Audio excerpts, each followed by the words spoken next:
Hi everyone. This video is going to focus on another of the key criteria questions that we could be asked about for our Kenilworth GCSE. But before we move on to focus on that, I thought we should do a quick recap. So we're going to look at some of the most important buildings at Kenilworth. So I'm going to start off with a bit of a difficult challenge. I would like you to try to think, how many of these buildings can you name? If you're not sure, give them a guess, okay? I realize this is a big challenge, so you're going to pause the video, you're going to try to think of as many as you can or guess them. When you're done, you can continue the video and I'll give you their names actually to match up as kind of a follow-up activity, okay? But have a go at this first. Okay, well, here are the names of these buildings. So well done if you knew one or two of them, amazing if you knew three or four, fantastic, top work if you got more. Now though, for any of the ones you weren't sure about, you can match up the pictures to the building name. So again, pause the video until you're ready to see the answers. Match the name of the building with the picture. All right, good luck. Okay. Right, let's see them. So we've got Leicester's building here. Hold on if you got that. This is the Great Hall. This is the outer wall. We've got Mortimer's Tower, the kind of the entrance tower built by King John there. We've got the Great Tower, also known as a keep. That's kind of the general name. That's the first building, first major building at Kenilworth. And finally, we've got this strong tower. That's probably the hardest one to remember or to work out. That's called the strong tower that had those kind of stone vaults in the cellar. Well done if you got most of those right. If you're not sure about some of these, then do make sure to look back at the video lessons about the physical features of Kenilworth. That's a really important part of this course. Anyway, for now, moving on. For today's key question about Kenilworth, we're going to look at what is the importance of Kenilworth locally and nationally. So this question is another part of our exam criteria. And what it does is it allows us to reflect on some of the major events that happened at Kenilworth. And it allows us to kind of look at some of the features of the castle and basically to consider why these were important on a kind of wider scale. So we need to have some ideas for its importance locally. And by that, we mean in the kind of the West Midlands area. So the area that's red on the map there. And then we need to have some ideas about its importance nationally. And by this, we mean, how has Kenilworth played a role in the history of the UK? Mostly though, this is focused on the impact that Kenilworth had on the history of England. One more thing before we get cracking is to really make sure we fully understand what this question is asking. And we need to just think for a moment, what do we mean here by importance? Well, our focus here needs to be on the impacts that Kenilworth and events that happened at Kenilworth had on the local or national picture. Okay, so I'll just leave that there for you to read through for a moment. We're going to explore examples of importance throughout this video, which will help you to understand this idea further. But I thought it might be helpful for our understanding at this stage to actually give a quick example of something that was not important locally or nationally. So the visit of Elizabeth I in 1575. Now, this is a really fascinating part of the history of Kenilworth. It's one of the most important moments in Kenilworth's history in terms of what happened at the castle. But importantly, for our question today, we need to think, did this visit, did it impact anything locally or nationally? Did it change anything or influence anything? And the answer is not really. As I say, yeah, it's interesting. It's a kind of fascinating story when she goes there, but it's not actually that important for the local region or the whole country. So we can use those questions on the right-hand side there going forward to help us think about the idea we're looking at in today's lesson. We are not just asking ourselves, what are the most interesting things that happened at Kenilworth? Instead, we're trying to analyse things that had important consequences. So let's explore this idea further. To start us off, I want you just to think for a moment, what events, what people, what buildings at Kenilworth can you think of that may have had an important link to things going on locally or nationally? I want you to use these picture clues to help remember a few of the kind of important events. But of course, you can think of other things too. You don't just have to keep your ideas to these pictures. So pause the video. You can read through that question again, look at the pictures, and have a go at writing down your thoughts. When you're ready, you can continue the video. Okay, well done for those initial thoughts. That's just to get us starting to think, and we'll explore these ideas. We'll look at these events represented by the pictures throughout the video. First, let's cement a few major headlines about Kenilworth's importance. So these are our headline answers to today's question. First of all, Kenilworth is one of the largest castles ever built in England. These castles across England were one of the main ways that kings built power in medieval times. So the fact that Kenilworth is one of the biggest shows its importance. Our next major headline. It is an excellent example of how castles were built and how they developed over time. So Kenilworth has some of the most outstanding examples of medieval, early Renaissance, Elizabethan castle architecture. Now don't worry too much about those different terms, we're going to come back to it, but we're thinking about the importance of the actual buildings architecturally. Next, it's been an important location for a number of kings of England. And finally, major events in England's history have taken place at Kenilworth. Now, what we need to do is to look at these ideas in a bit more detail. But if you come back one place to this video for the key headlines or the key ideas, those four things help us to answer today's question. So the more key facts or specific stories that we can link to these headlines, the better for us. And I'm going to talk through 4 specific things that make Kenilworth important locally, and 5 specific things that make it important nationally. So for this video, you're going to need to be taking some notes and adding your own thoughts and prior knowledge. And I suggest that for this, we either do a spider diagram, a bit like this. So you could split up the spider diagram like I've demonstrated there. Or if you'd prefer, you could make a table like this one here. With those headings will help us kind of organize our thoughts and our notes from today. So what I want you to do before we continue is to decide which one you want to do. Do you want to do a spider diagram or this kind of table? You can move the video back if you want to copy the templates for the spider diagram. Pause the video, get yourselves ready, and then when you are ready, you can continue the video whenever you're ready. So we'll start then with Kenilworth's importance locally. Reason number 1 takes us to the very start of Kenilworth's history. Can you remember why Kenilworth was built in the first place? So the castle was built, I'm sure you remember, because of worries about the loyalty of the Earl of Warwick. So that's near to Kenilworth, Warwick.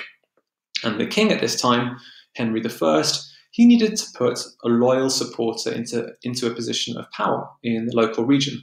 So he gave this land and support to Geoffrey de Clinton, who is the guy that builds Kenilworth. So why is this important locally? Just pause for a second and consider that.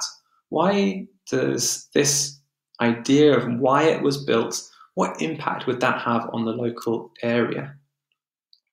Jot down an idea and then continue.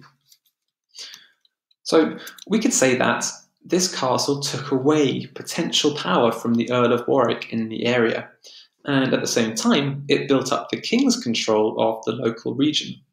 So this brings an important change locally. It's going to impact the power structures, who's in charge, who influences the local area. So that's our first reason. Moving on, secondly, as the castle developed and grew over time, what impact do you think this might have had on local towns and cities? Well, it had a huge impact. This map shows the area today, but it's still helpful for thinking about this idea. If you had an important castle nearby, towns and cities are going to grow nearby too. You're going to have a growth of roads and travel networks are going to be improved, trade, the workforce, local industries, they're all going to be significantly impacted. And that's what happened here with Kenilworth. We have an actual town which grows around the castle. Okay, so as the castle grows, there's a village, then a town grows around it. But also, really importantly, the nearby city of Coventry became a really important and large city in medieval Britain. And part of this is linked to Kenilworth. I think that you could even argue that Birmingham grows in part due to the castle, which makes this region so important, the whole region. It brings all these different people around, it brings a sense of importance, and all these things contribute to the local area. Okay, I'll leave that there just for a second. Our next factor of local importance, but it could also be one of national importance, takes us to the 17th century, and specifically the English Civil War. If you remember, this is when the whole of England breaks into two main groups, those that support King Charles I and those that go against him. It's one of the most amazing, significant events in British history. And we just need to know about it, in particular, of how it impacted Kenilworth and how Kenilworth impacted it. So, can you remember which side take control of Kenilworth? Is it the royalists who support the king, or is it the parliamentarians who are against the king? Good job if you remembered it's the parliamentarians. Okay, so they take control of Kenilworth in the 1640s during this civil war. And we need to think then, why is this important locally? Well, its importance is that the whole Midlands area became a crucial fighting ground in the Civil War. King Charles I and the Royalists, they tried extremely hard to get it under their control, but the parliamentarians were able to fight the advances off. And having Kenilworth and other strong areas of defence really helped build the parliamentarians' hold of the local area. And towards the kind of the end of the war, the parliamentarians do something to the castle. Can you remember what that is, and particularly what the kind of the key word we would use for what the parliamentarians did to the castle? Well, you may remember parts of it are destroyed or slated, we might say. So it says they're slating of the castle. And this means the kind of the destruction of parts of the castle. And why this is important locally is it's both a symbol that the royalists will never be able to use the castle to control the local population, but it's also a literal attempt to stop their power from being able to grow in the future. So therefore, at this time of huge change nationally, what is happening on a local level during the Civil War is really influenced by Kenilworth. It means the parliamentarians are stronger in that area, and the kind of the strength of the king and his influence and the influence of the royals in the local area diminishes. Now, our final reason that Kenilworth is important locally is that it has become an important tourist location. And you can think just for a moment here, well, why do you think this is important to the local area? So it brings money, jobs, and brings interest to the local area. And also, importantly, it provides a kind of link for local people to the history of the region. And it allows people to engage with the past and to kind of understand what happened in this local area. Okay, so that's the end of looking at why Kenilworth is important locally. We should have a spider diagram looking something like this, but with way more detail and developed points. Or maybe you're doing a table like I outlined earlier. If you haven't completed your notes for the 4 key points explaining why Kenilworth is important locally, you need to make sure you do that now before you continue to see why Kenilworth is important nationally. When you're ready to go, we can continue. So we'll now move on to why Kenilworth was and is important nationally. And by this we mean important for the whole of England and having an influence on what goes on far, far away and far beyond Kenilworth. First of all, we're thinking about 1120 to 1266. And we're thinking about the major military period of Kenilworth's history. Okay, so 1120, 1266, we describe as the military period. And during this time, Kenilworth is a crucial military defensive site for the kings of England. And it's important nationally as it is used first by Henry I when he gives the land to Geoffrey de Clinton, then by Henry II when he takes control of the castle himself in 1173 to try and boost his power, then by King John when he strengthens it in 1210 to 1215, and then by his son, Henry III, who eventually gives the castle to Simon de Montfort. And he does that hoping to be able to use this as a way to kind of keep him on his side.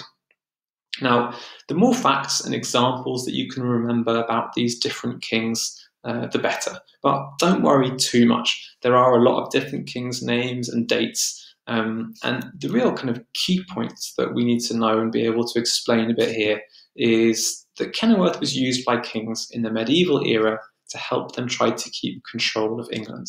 And it's an important location for these 4 kings in particular. Our next point is linked to this. As a general point, we could say that some major events in England's history have taken place at Kenilworth. Now, we of course need a specific example, so let's focus on 1266, when the siege of Kenilworth takes place. What do you remember about this siege? And why do you think this might have been important nationally? So just pause for a moment and either write down a note or just have a quick think. What went on with this siege in 1266?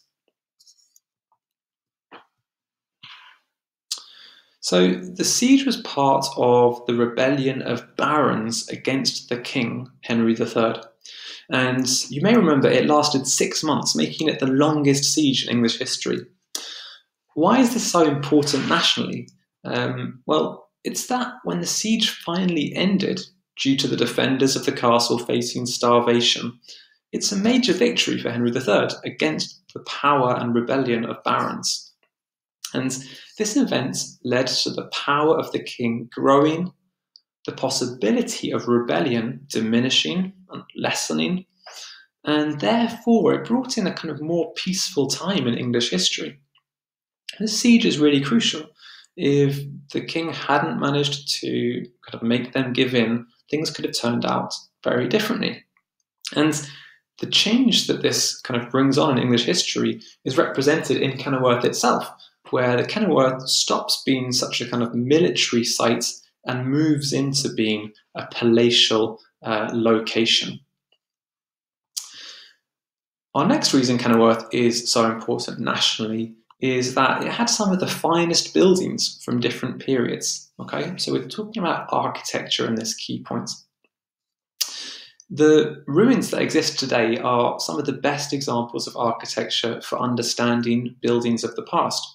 Building styles were developed at Kenilworth that influenced other buildings in Britain too. So as our key point, we can say that Kenilworth is extremely important for its architecture. By that, we mean the buildings that were built throughout time at the site.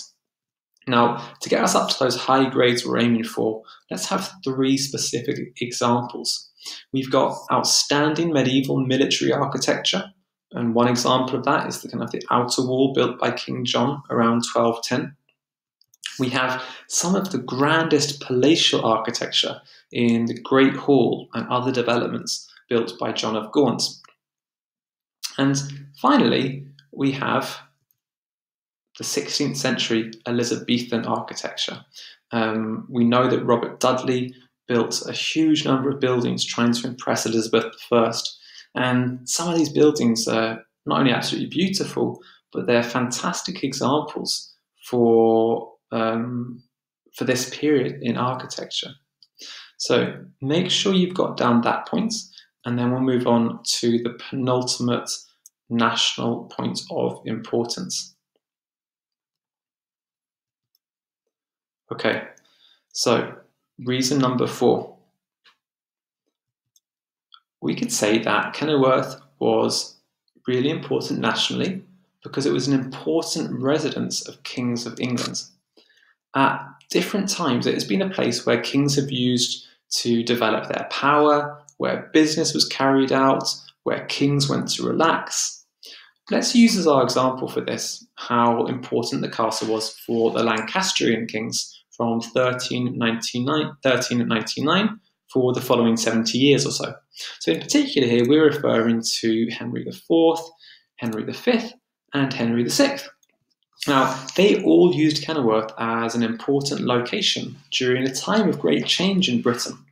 A kind of new family has come to the throne and developing their power. So we could use these kings as a kind of key group of examples of how Kenilworth played an important role as a location for the most important people in Britain. We could go even further and use a specific example of when Kenilworth was linked to important events for kings at the time with the story of the tennis balls. So do you remember what this is about? We have this story where Henry V is sent tennis balls at Kenilworth, and they're from the French. And they're meant to be a kind of way of the French saying how pathetic and childish they think Henry is. And this, of course, makes Henry particularly angry and provokes him and kind of leads to the Battle of Agincourt in France. And there, Henry defeats the French. So we can see how events and things that happened at Kenilworth then led to other kind of more important and wider events of national importance. Okay, we are on to our final reason. Kenilworth is important nationally, and this is also a reason it was important locally, and that's tourism. So on a national level, Kenilworth has been important for representing key parts of English history, and also it got its interest in the sense of tourism way earlier than most castles. You'll remember it's way back in 1777 when the first guidebook for Kenilworth is created. More recently, it's been taken over by English Heritage, so that's the main organisation that kind of preserves locations of historical importance and tourism. So as well as bringing important economic gains to the country, this tourism helps people from England and from abroad to learn and understand the country's history. So Kenilworth plays an important role in national tourism, particularly tourism to do with the country's history. Okay, so hopefully now you'd feel more confident answering this question, giving some reasons for Kenilworth's importance on a local and national level. Make sure you have completed your notes. You can go back in the video if you need to any parts you weren't sure about. And if there are any parts that didn't make sense to you or that you want more information on or to check something, please do just ask me. Otherwise, to wrap up this lesson, here is the activity I would like you to complete. So, I want you to imagine you have been asked to organise a short tour of Kenilworth for tourists who want to understand why the castle is important. What I want you to do is to write up a plan and explain 5 major things that you would either show the tourists or tell them about on their tour. So I want to read some detail here. So make sure you're really explaining what you would show. Explain to me how that would show the tourists Kenilworth's importance. If you would like some sentence starters, some structure support, there is a document on Show My Homework to help you. Okay, again, if you have any questions, do just let me know. Otherwise, I look forward to seeing your work. Okay, thanks everyone. Take care. Bye-bye.